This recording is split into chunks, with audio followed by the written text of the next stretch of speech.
Hi, welcome to Budget MTG Decks. All magic fun, all cards under $1. I'm David, this is my guide on this plane, Ruud. Hey everybody, today we're going to talk about a fun and effective EDH deck you can build without breaking the bank.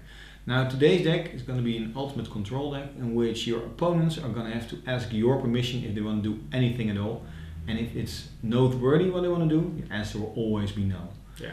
As with all our decks, there's just one additional build rule, and that is that all cards need to be under $1 in price, with the exception of the commander. So take a look at the commander. And we have a doozy of a commander for you today. We have Azami, Lady of Scrolls for 2 and 3 blue. So for 5 mana, we get a 0/2 human wizard. Now it's very important that she is a wizard, and she has an ability. And it says, tap an untapped wizard you control, draw a card, which includes herself. And it's not a tap ability of herself, so she can do it on the turn that she comes in. So what is going to be the role of the commander? Is to draw cards. Lots and lots of cards. So Ruud, what do we need to make this deck tick? Well, of course we need the commander itself. Then we have 14 wizard synergy. It's going to be a wizard tribal actually.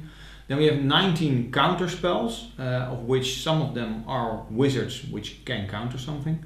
And then we have 13 control cards, instant sorceries and wizards. 15 bounce cards, and of course we need lands, so we have 38 lands. Exactly. So what would be the ideal turn progression? Well, turn 1, most of the time we will do nothing. There will be a wizard in the deck, I think, which you can play turn 1. True. And then turn 2 we will play a wizard, turn 3 we will play another wizard, and then turn 4 we might bounce something or play a counterspell. Turn 5 the commander will come in and we will draw some cards because our hand might be be emptying a little bit. And then turn 6 we will counterspell and just play our control. Exactly. That's what we're gonna do. What's also very cool, of course, about Azami is that you can do this ability's instant speed. So that means you always wait till the end of your turn, and then before your turn you can of course tap all your wizards and then draw all the cards, and your turn you draw your normal card and then all your wizards untap again. So it's a very cool commander. So let's have a look at the first cards, which are going to be the wizard synergy cards. The first category is Wizard Synergy, and with that we mean that these are creatures which have really cool abilities, and on top of that they're also wizards, which means they work very well with Azami who wants to tap wizards to draw cards. Let's have a look at the first card, Stony Brook Banneret for 2 mana with 1 blue.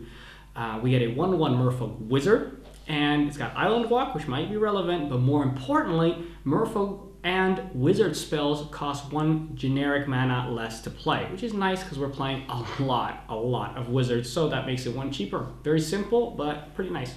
Really simple and really good. Then we have Serendip Sorcerer for 3 mana. It's a 1/1 wizard, and it states that you can tap it and target creature other than this creature will become 0/2 until end of turn.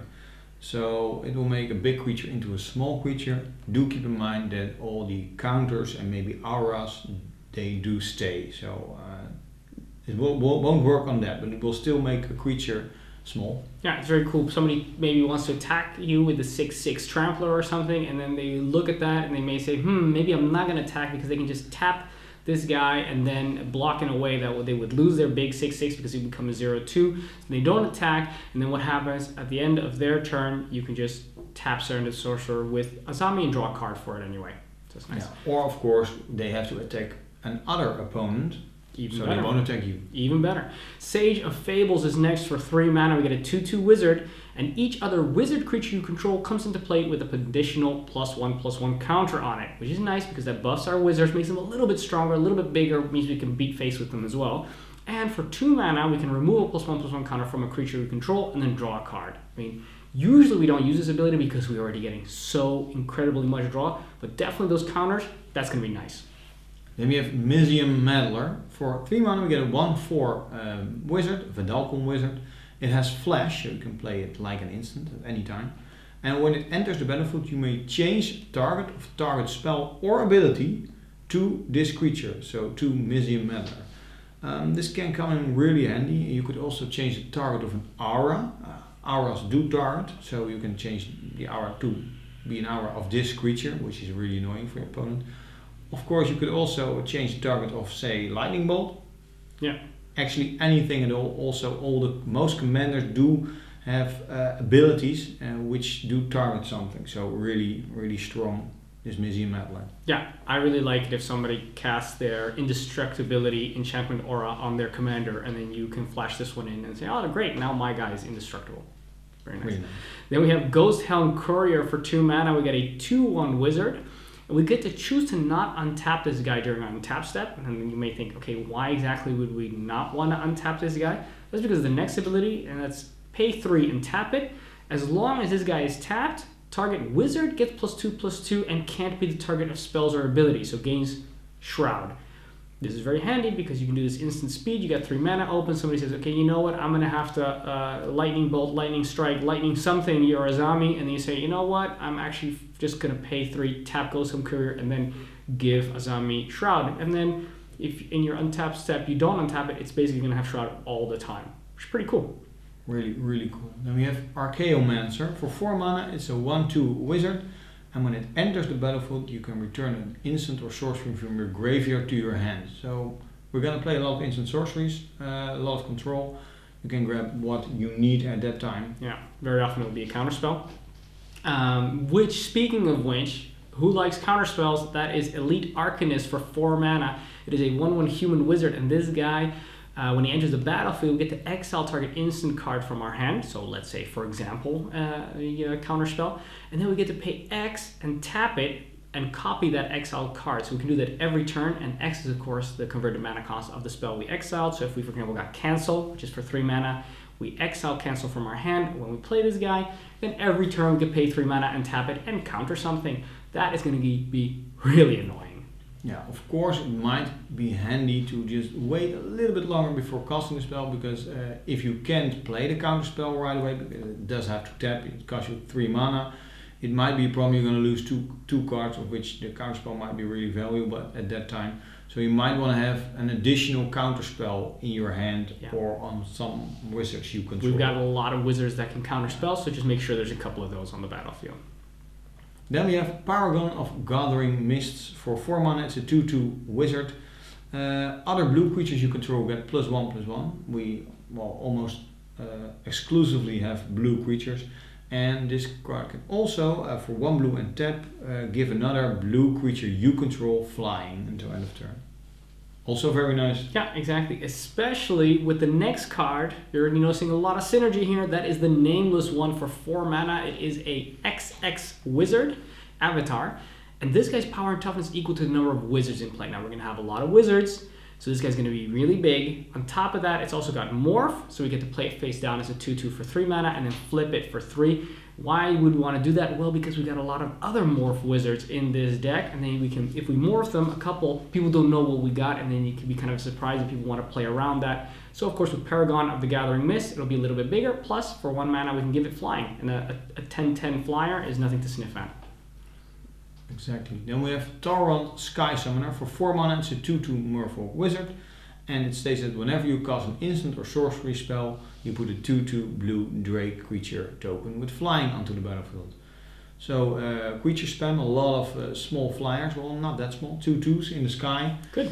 Is really, really strong. For every counter spell, you get a little 2/2 flyer. Yeah. They lost something, you got another blocker or attacker. This guy gets out of control really fast. True. Then we have Disciple of the Ring for 5 mana. It's a 3/4 human wizard. This is a chunky wizard. This is a pretty big gal right here with a butt of 4 toughness. And we get to pay a generic mana, exile target instant sorcery from our graveyard, and choose 1. So we get a lot of versatility with this card. What can we do for that generic mana and exiling an instant or sorcery? We can do either counter target non-creature spell unless it's controlled plays 2 mana. Okay, that could be nice. That's another way of countering stuff. We can also choose to give this girl +1/+1 until the end of turn. Don't really use that very often. No. We can also use it to tap a target creature or to untap a target creature. That's great. The tapping for control to make sure we don't get attacked. And the untap, of course, we can always get an extra draw out of that. So that is really, really nice. We've got a lot of instant sorceries in our graveyard late game, and Disciple of the Ring gives them a second use. Yeah, I actually even used it to untap a creature from one of my opponents. They did get attacked by some other opponent, and I made sure that the creature which attacked died because I untapped the blocker. So then they can choose to block. Yeah, really nice. Cool. Then we have a really strong annoying card. The Guider of Wills. I insisted that it go For 5 mana, it's a 1/1 wizard, but it's in there because of its ability. You can tap it to gain control of a creature with power less than or equal to the number of creatures you control. Now, most of the time you're going to have a lot of wizards, mostly at least, say, 6, something like that. So you can just gain control of a 6 power creature, actually, which is really, really strong. You can even take control of commanders, and if they can't destroy their own commander or return it or in some way, it will just stay on your side. Yeah. Which is really strong. And what's of course really nasty is we've got a lot of ways to untap our creatures. So doing this a couple of times a turn gets out of hand real fast. Yeah, you can get a bigger creature every time you do that. Yeah. Then we have such a great synergy card. It's Docent of Perfection for 5 mana. It's an insect horror. And you think, hey, wait a second, this guy's not a wizard. What's going on here? Well, bear with me. It is a 5/4 flyer. And whenever you cast an instant or sorcery spell, we get to put a 1/1 blue human wizard creature token onto the battlefield. That is pretty awesome. Then on top of that, when you control 3 or more wizards, which is almost going to be always when you play this guy, and then of course you play an instant or sorcery, then we get to transform this guy. What happens when we transform it? Well, it becomes a final iteration. It will be a 6/5 flying creature, and on top of that, all your wizards will gain +2/+1 and flying. And still, whenever you cast an instant sorcery spell, so you want to protect this guy, of course, with some counters in your deck, you can put a 1/1 blue wizard creature token onto the battlefield. So it's going to be a lot of wizard creature tokens, and they're going to be insane big. Yeah, well, for each spell or counter instant or sorcery you play, you're going to have a 3/2 flyer, which is going to be also a wizard, which means you can also tap it with Azami to draw cards. Yeah, really nice. So that is super, super good. Another card which also helps out a lot is Archetype of Imagination for 6 mana. It's a human wizard. It's a 3/2. It has flying. It makes sure that all your creatures have flying, and it makes sure that your opponent's creatures lose flying and can't gain flying. So now all of a sudden, all your wizards are in the air, kind of like what Docent of Perfection does, and you can attack face, and they are going to have a lot of difficulty attacking, attacking properly because they don't have any evasion anymore.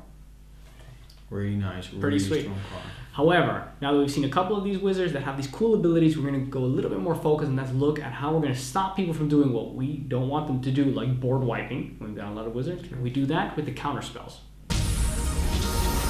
We divided the counterspells into ones that originate from wizards, ones that are just normal counterspells, and ones that allow us to steal things of our opponents when we counter it. We start with the first one, and that is Martyr of Frost. For 1 mana, we get a 1/1 wizard. And this guy, we can pay 2 mana and reveal X blue cards from our hand. Remember, we're playing exclusively blue. And then we can sacrifice this guy and then counter target spell unless its controller pays X. Now, obviously, we're going to have a lot of cards in hand, which means we can have a lot of blue cards, which means when we pay 2 and sacrifice this guy, we're pretty much going to be able to counter anything because people are not going to have so much extra mana to be able to pay the cost. So just an extra counter spell in the form of a wizard. Yeah. Then we have Void Mage Apprentice. For 2 mana, we get a 1/1 wizard, of course. And it has morph, so you can play it for 3, and then you can turn it face up at any time for 4 mana. And when you do that, you can counter target spell. Just a hard counter, nothing to sacrifice. So you should pretty much always put it down, face down on the table and counter spell something. Exactly. This is one of those great examples of, okay, what kind of morph creature did you just play? Did you play the one that can counter, or did you play the one that's really big? Yeah, exactly. Then we have Void Mage Prodigy. For 2 blue, we get a 2/1 human wizard. We get to pay 2 blue and sacrifice a wizard to counter target spell, which is great because we can do that. It can do it to himself as well and then kill itself, but it can also use other wizards that maybe have outlived their usefulness because they've already used their enter the battlefield ability or morph ability, and then they're of less use, and then you can just sacrifice one of those. And we can also morph this one for 1. I don't find it that necessary to morph this guy, except of course to use that as a surprise. But other than that, yeah, it's just a very handy ability. 2 mana to counter something. Pretty sweet. Yeah, you do have to sacrifice a wizard, of course, but you will have some wizards which have enter the battlefield abilities or something else like that. So you will be able to do that. Yeah. Really nice. Then we have Daring Apprentice for 3 mana. It's a 1/1 wizard. And we can tap it, sacrifice it, and counter target spell. Just an additional counter spell. Yeah. Then we have Disruptive Student for 3 mana. It's a 1/1 wizard, and we get to tap this guy and then counter target spell unless its caster pays an additional 1 mana. So what does this mean? It means that basically everybody has to play their spells as if there would be 1 more mana, because otherwise they know it's going to get countered. Which is of course really relevant because this deck is not really fast. It's going to be a control deck, so it gives you more time to set up your controlling board state. But it slows people down a lot. Yeah, Just think about it. If you got your commander that's 4 mana, all of a sudden it's turn 4, you should be able to cast it, but no, they got Disruptive Student out. Okay, I better wait another turn. And then they have that additional mana, but then you got a hard counter, so it's really annoying. Yeah. Next one does actually the same, Disruptive Pit Mage for 3. It's a 1/1 wizard, and you can counter target spell unless its controller pays 1, when you tap it of course. But this one also has Morph.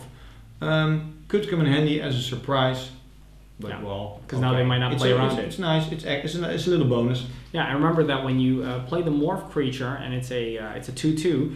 When you morph it to the Disruptive Pit Mage, it was already on the battlefield. It means it doesn't have summoning sickness, which means you can tap it right away to make somebody have to pay 1 extra. And it's just 1 extra mana, and you do get a 2/2 at the beginning. Yeah.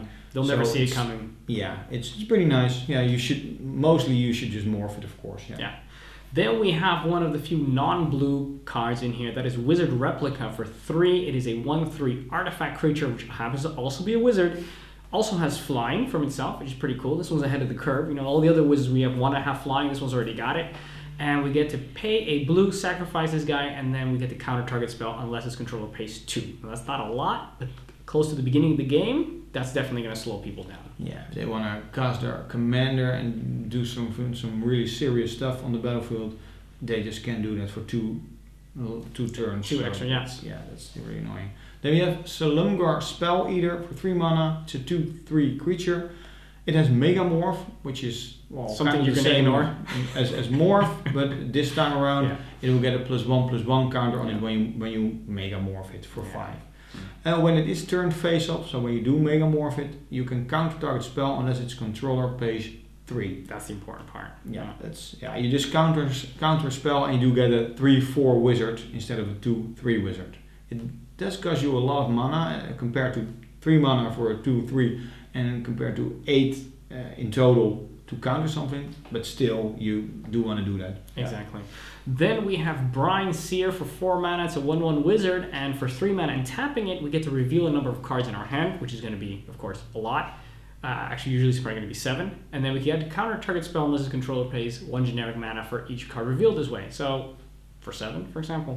Yes, in a lot of cases it will be 7 because you draw that many cards that you will have more than 7 cards. You can just throw away your islands and end up with just 7 blue cards in your hand. Yeah. And it's just a hard, it's not a hard counter in theory, but if you do that, it's almost like a hard counter. Exactly. Really nasty. Then we have Void Mage Husher. It's for 4 mana. It's a 2/2 wizard. It has flash, and when it comes into play, counter target activated ability. You can't choose mana abilities, of course. This could be really, really tricky. There are a lot of activated abilities, especially on commanders, which cost mana, do crazy stuff on the battlefield. And on top of that, you can do this a number of times, because whenever you play a spell, so anything, you may return this creature to your hand. So that means, actually, if you play one spell, a creature is also a spell, of course, a turn, you can do this every turn to one of your opponent's insane commander abilities. Yeah, and of course, remember, not only commanders, but also a lot of creatures have activated abilities where they can, for example, one of ours that we have in this deck is that it can, when it untaps, that's a triggered ability. But we can pay 3 mana, I think it is, to return target permanent to his owner's hand. Now that, for example, we could counter that with Void Mage Husher. So there's actually a lot more times when it can be relevant. It's very powerful. Then we're going to go to the counterspell. So no wizards, just a counterspell. The first one is called Counterspell. For 2 mana, counter target spell. Yeah, very original. The reason why we also included these spells is because sometimes you want to have the added element of surprise. And most of these wizards we have, they can see the counter coming, or they're morphed but they still might have an inkling that there might be something coming. But with these ones, they really come out of a surprise. So the next one is Memory Lapse for 2 mana. It's an instant counter target spell. That spell is countered that way. Put it on top of its owner's library instead of that player's graveyard. Then we have Cancel, just counter target spell. Yeah, Very basic. Now we get to the ones that I think are a little bit more interesting. That is Fairy Trickery for 3 mana. It's also an instant. We get to counter target non-fairy spell. Okay, there's not going to be, you may be facing Fairy Tribal, then you got a problem, but other than that, you're pretty much going to be able to counter anything. And if we counter spell this way, then it's exiled instead of being put into the graveyard. Now, that's nice against people who you like to use their graveyard as a resource. Then we have Dissipate. It does actually the same as Fairy Trickery, but this time around it also works on fairies. Exactly. And then finally we have Dissolve, which is exactly the same, except now we get to also scry 1. How great is that? And it doesn't exile, of course. Oh, this one doesn't exile, sorry. Yeah, but this one does scry 1, so that is pretty That's also very sweet. nice. Yeah. Then we have some counterspells which steal your opponent's spell. That's really interesting. Of course, mana intensive. The first one is Will Bender. For 2 mana, it's a 1/2 wizard. You can morph it for 2, so then it will cost you in total 5. And when it is turned face up, change the target of target spell or ability. So you can also change the target of an ability, also really nice, with a single target. So you can steal a lot of spells. So no creatures, of course, but most spells you can take it. Yeah, of course, board wipes are useless. Don't try and steal that. But anything that says target this, target that, and I'm going to exile your commander, you say, maybe Will Bender decides that we're going to exile your commander instead of Azami. Will Bender to the rescue. Then we have Kiru's Spell Snatcher for 4 mana. It's a 3/3 Naga Wizard with a morph 6. So once again, you got to pay first 3 and then 6 to morph it into Kiru's Spell Snatcher. What happens when this card is turned face up? We get to counter target spell. Pretty basic. That's what we seem to be doing a lot with these morph cards and mega morph cards. But what happens if when we do counter a spell this way, instead we get to exile it instead of putting it into our opponent's, instead of going into our opponent's graveyard? And if that happens, we get to cast that card without paying his mana cost for as long as it remains exiled, which means basically, oh great, that's a creature, that's a spell, whatever you want, I get to play it now, and we don't have to do it right away either. We can also wait for a later moment when it may be more convenient. Yeah, really, really nice. You can just cast anything, with one exception. Your opponent's commanders will go to, well, they can choose to let it go to the command zone. I think they should. It's gonna go, yeah, it's gonna go to the command zone. Yeah, so you can't cast that, of course. Then we have Guile. Do I say that right? Yeah, Guile. For 6 mana, it's a 6/6. This time around, it's not a wizard. It's an elemental incarnation, but it's just so good in this deck. It's a win condition. Yeah. It can be blocked except by 3 or more creatures. So Menace plus. Mega Menace. Mega Menace. Yeah, Mega Menace. Yeah, we got Mega Morph, why not Mega Menace? Exactly, why not? And if a spell or ability you control would counter a spell, which we seem to do a lot in this deck, instead exile that spell and you may play it without paying its mana cost. So it doesn't even cost you mana, you just counter something and you can play it right away actually. So this will get out of hand real quick. Yeah. When you play this card, everybody wants to remove it, of course, so you do need to have a counterspell in hand or on some wizard you have already. So maybe you will need 8 or 9 mana before you play it. Yeah. But when you do, it's a really big bomb. Yeah. Also, not that relevant, when it is put into a graveyard, shuffle it into your library. Okay. So be it. We're not playing from our graveyard anyway. No. So who cares? Guile is, that's amazing. Those are the counter spells. Let's have a look at some of the control spells we got. We divided the control spells into cards that allow us to tap and untap things, and polymorph cards, because wizards are obviously always changing stuff and polymorphing it. We thought that would be nice and flavorful. The tap and untap cards we use because we can always tap creatures of our opponents to make sure they can attack, and of course untap our own wizards so we can get extra draws. So let's have a look at the first card, and that is Stony Brook Angler. For 2, it's a 1/2 wizard. And we get to pay 2 mana, tap it, and maybe we tap or untap target creature. So it gives us a nice little versatility. We can do either one. Yeah, mostly you want to tap something, I think. But you could untap it. We'll see later. Yeah, but then you have to tap this one. Yeah. So, well, of course. But we'll see. Then we have Puppeteer. That's kind of the same. It's for 3 mana, 1/2. But this time around, it will tap for 1 mana, and you can untap or tap target creature. Yeah, so that's a nice little bit more affordable. Then we have Vigian Graft Mage for 3 mana. It's a Vidalcan Wizard Mutant. The only thing that's relevant is that it's a wizard. Comes in with 2 +1/+1 counters on it, and so it's a 2/2. It says here 0/0, but comes in as a 2/2. And when another creature enters the battlefield, we're allowed to move one of those +1/+1 counters to that creature. And what we can also do is pay 2 mana and untap target creature with a +1/+1 counter on it. So if we've got something coming in that we'd like to untap the whole time, we just make sure that one gets the +1/+1 counter. This one does not have to tap itself, so you can do this multiple times on a creature we will see later on. Then we have Captain of the Mists. 3 mana, it's a 2/3 wizard actually. And whenever another human enters the battlefield, most wizards are humans, we get to untap this creature, this captain. And it also states that for 2 mana and tap it, we may tap or untap target permanent. Yeah. So not only creature, but permanent. It's a little bit more versatile. Yes. Then we have a Feto Grifter for 3 mana. It's a 1/1 wizard, and we get to tap 2 untapped wizards we control, and then tap target permanent. Remember, that can also include a Feto Grifter, so you can just do a Feto Grifter plus another creature, one of your wizards that you got, and then you can tap target permanent, which is also very versatile. Once again, this is not a tap ability of this guy, so you can do it if you got lots of wizards, just go to town. Yeah, you can do it right away. You can also tap this one right away, of course. Then we have the Polymorph cards. The first one is Turn to Frog for 2 mana. It's an instant, and until end of turn, target creature loses all abilities. This is really nice, and becomes a blue frog with power and toughness 1/1. Ribbit. Yeah. That's nasty. People never see this coming, and their powerful abilities, you can't wipe the boars on because my thing would make sure that you would die. And you say, okay, well, now I just turned into a frog, so that doesn't happen anymore. Really, that's nasty. Really nasty. Ovenize is essentially the same. 2 mana, instant target creature loses all abilities and becomes a 0/1 until the end of turn. It doesn't become a frog. I'm assuming it becomes some form of sheep or goat or something. Yeah, I don't even know what Ovenize means, actually. I turn into some kind of sheep, I'm going to assume. Yeah. But these are the 2 spells that are temporary, just till the end of turn. Next card is not so temporary. Pongify. For 1 mana, it's an instant. We get to destroy target creature, and it can be regenerated. Its controller puts a 3/3 green ape creature token onto the battlefield. So they do get a token back, actually. Yeah, but you just turned their awesome card into a freaking 3/3 ape monkey with 2 hats or something. No. Backpack. It's got its outfit on. Yeah. Next card is exactly the same.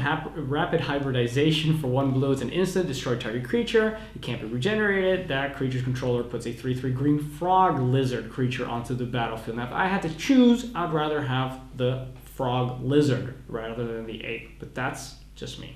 Yeah, I do understand. Yeah.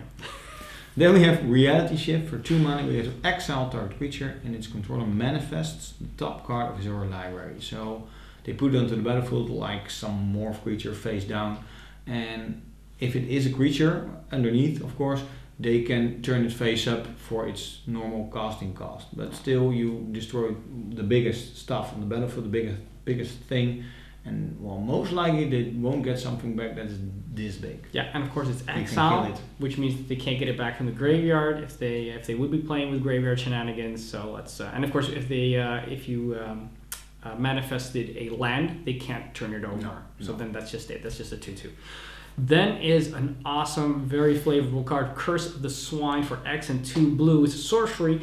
We get to exile X target creatures, and for each creature exiled this way, its controller puts a 2/2 green boar creature token onto the battlefield. So that is nice because you can say, okay, well, I got 6 mana, so that means I'm going to choose these 4 things, and you get to have nice little boars for that, but those were the best things, and they're exiled as well, so you can't recur them from your graveyard. Do keep in mind, this one is sorcery speed. Yeah, very important. It's important. Just like Polymorph, also sorcery speed. It's, nice. For 4 mana, we get to destroy target creature. It can be regenerated. Its controller reveals a card from the top of his or her library until he or she reveals a creature card, and they will get that creature on the battlefield. Yeah, so shuffle the rest of the cards back into the library.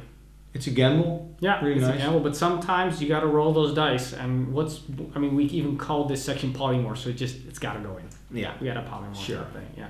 Next is Blessed Reincarnation for 4 mana. This one is an instant, and we do get to exile target creature an opponent controls.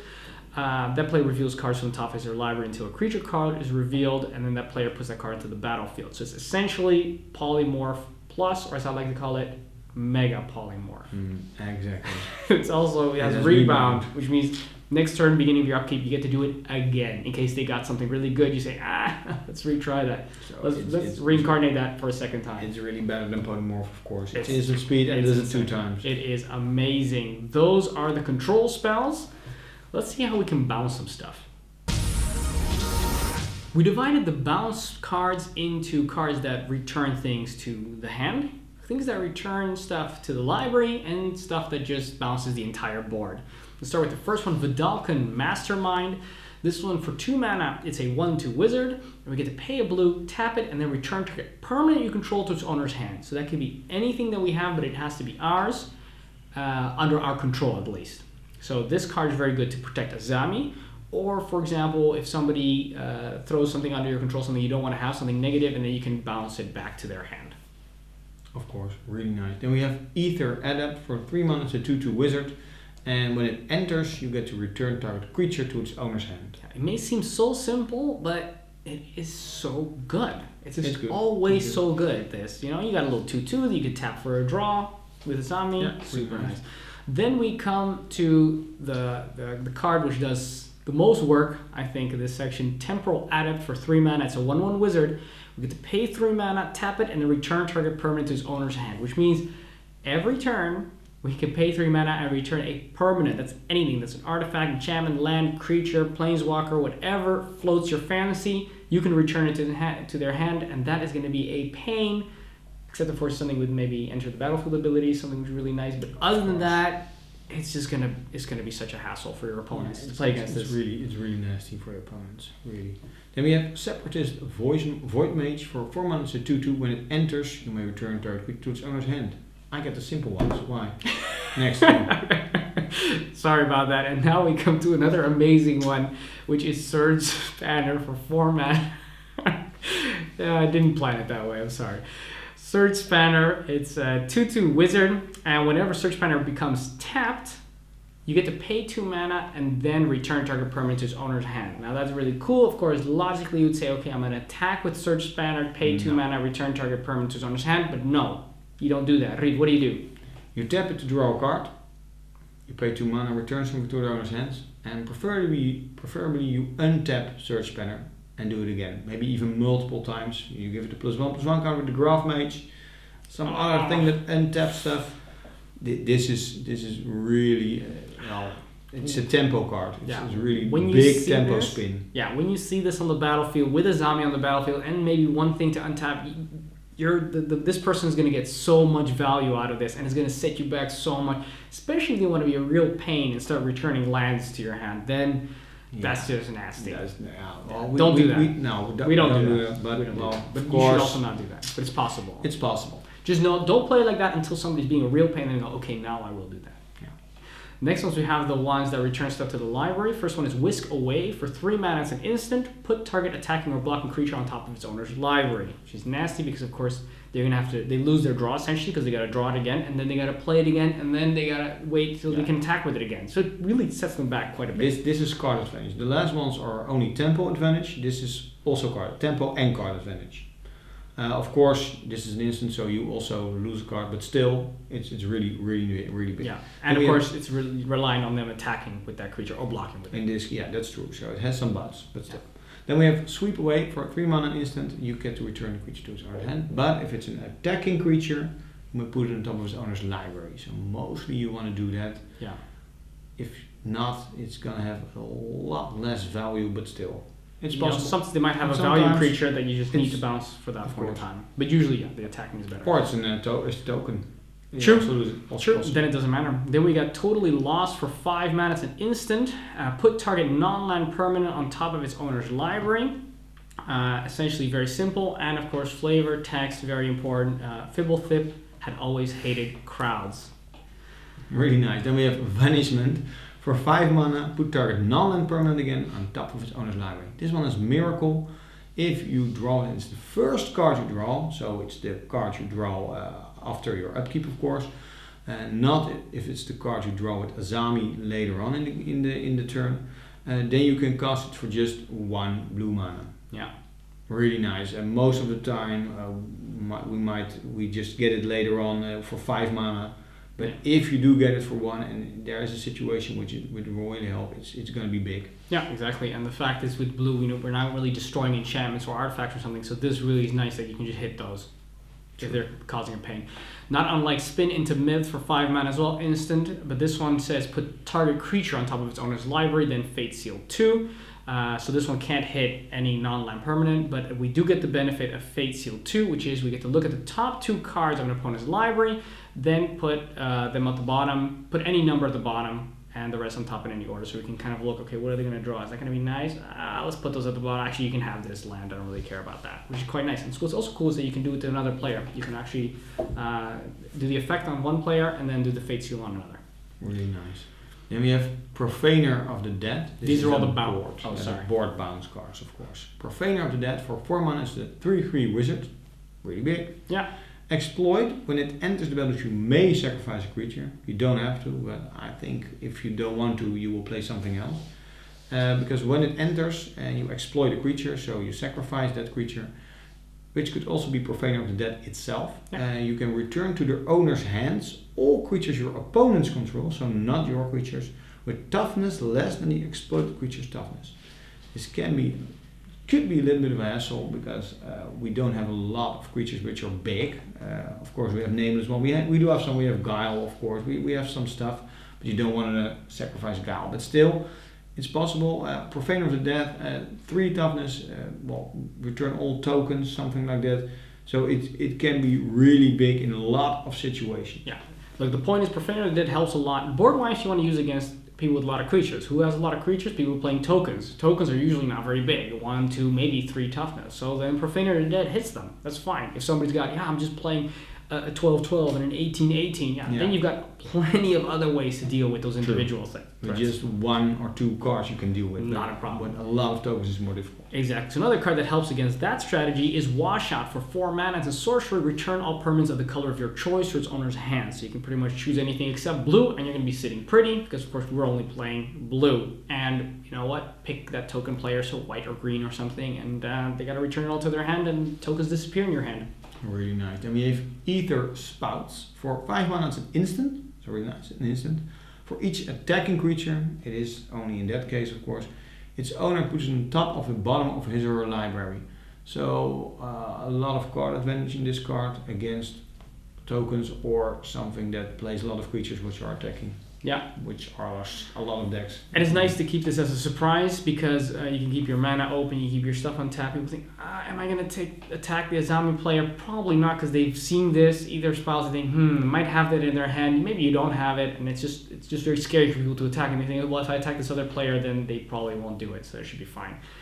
Another card is Ether Gale, and for 5 mana, it's a sorcery, returns 6 target non-land permanents to its owner's hand. What's also very nice, of course, we can hit those pesky enchantments and artifacts, and 6 is nothing to sniff at. You may think, am I going to have enough targets? Remember, it's creatures, enchantments, artifacts, planeswalkers. There's plenty. There's plenty to hit. In multiplayer games, you will have those targets. And push comes to shove, just return one of your 2 mana wizards back to your hand as well, along for the ride to make sure that you do have enough targets. Yeah, it's possible. Then you can play it again, tap it for a draw. Also possible. Nice. So could happen. Of course, it is sorcery speed again. But yeah, board wipes usually are. Yeah, that's fine. Nice. Then we have Scourge of Fleets. For 7 mana, it's a 6/6 Kraken, so no wizard. But when it enters the battlefield, return each creature your opponents control, so only your opponent's creatures, with toughness X or less to its owner's hands. And X is the number of islands you control. Well, we all actually play almost exclusively islands. Not almost. Exclusively. It is exclusively actually. So in most cases we will have something like 10 islands when we play this.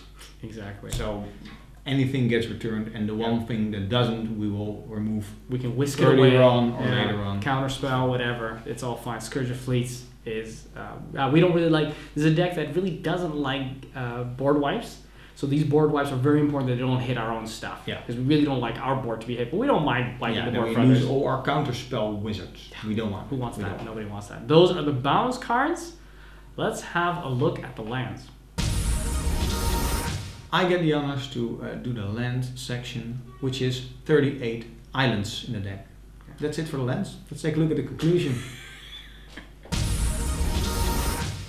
In conclusion, this deck is a lot of fun. Of course, you're going to play a lot of wizards and you're going to have a lot of control in this game. Actually, anytime somebody is going to play something, they're going to look at you and ask with a scared face, is this going to resolve? And you're always gonna say no.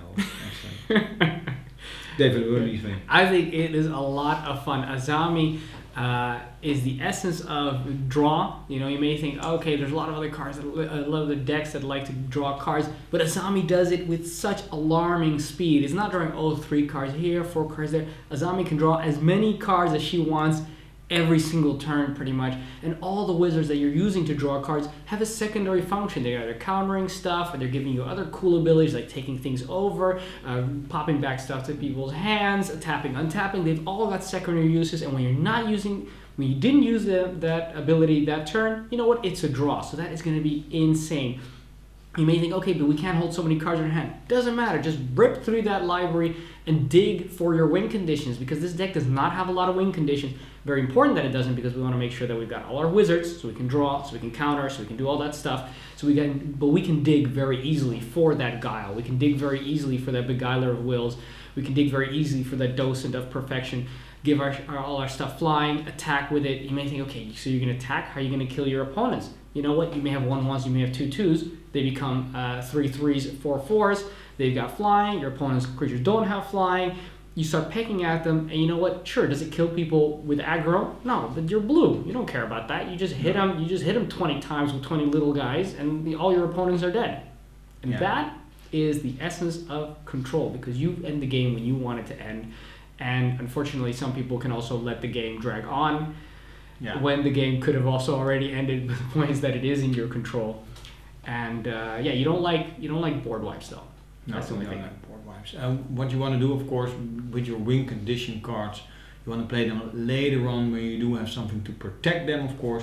And what you also want to do, a trick with this deck, which you should use in most cases, is have your opponents kill each other until a certain point. Do control the board state a little, so you don't die, of course, and when they attack you, you're going to do something about it, so they won't attack you for too long. You won't be a really big threat. You're going to control everybody pretty much evenly, so you're going to have you're going to be the player which controls that nobody is going to go wide with a lot of creatures. Or infinite. Or something like that.